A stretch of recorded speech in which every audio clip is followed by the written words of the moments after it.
President Donald Trump said Tuesday that he plans to sign a preliminary trade deal with China on January 15 in Washington and will travel to Beijing later in 2020 to begin talks on a Phase 2 agreement. "I will be signing our very large and comprehensive Phase 1 trade deal with China on January 15, Trump wrote on Twitter.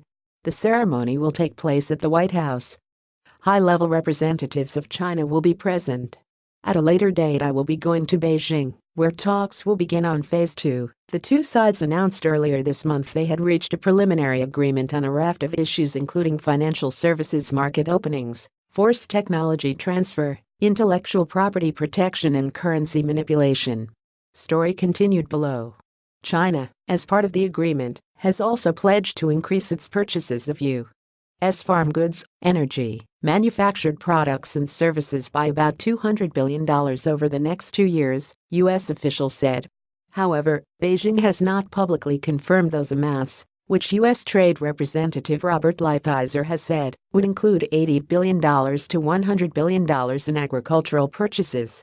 In exchange, Trump canceled plans to slap a 15% tariff on an additional $160 billion worth of Chinese goods, including laptops and smartphones, beginning December 15. He also reduced duties on another $120 billion worth of goods to 7.5%, from 15% previously. But he left a 25% duty on another $250 billion worth of goods in place. U.S. officials had previously said Lighthizer and Chinese Vice Premier Liu He would sign the agreement the first full week of January. The South China Morning Post reported on Monday that Liu would be coming to Washington this weekend in the expectation of signing the deal next week, but neither the White House nor USTR confirmed that report. There was no further word from the White House on when Trump would travel to Beijing.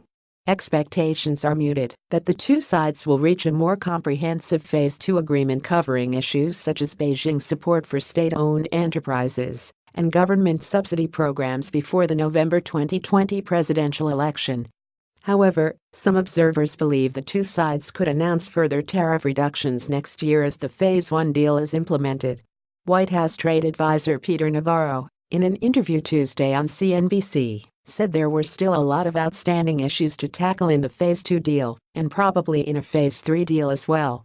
That includes the cyber intrusions into our business networks and the broader problem of espionage, as well as China's state-owned enterprises selling goods at unfairly low prices, he said. Navarro also noted the Phase 1 deal contains very interesting language aimed at reducing China's horrific trade in counterfeit goods, which are readily available to consumers over the internet. "I'm going to be spending a lot of my time in 2020 making sure that when you go on e-commerce platforms like Amazon and Alibaba you don't get stuck with counterfeits from China," Navarro said. He also indicated it could be a while longer before the full text of the Phase 1 deal is released. "We're just waiting for the Chinese translation of the 86-page agreement," he said.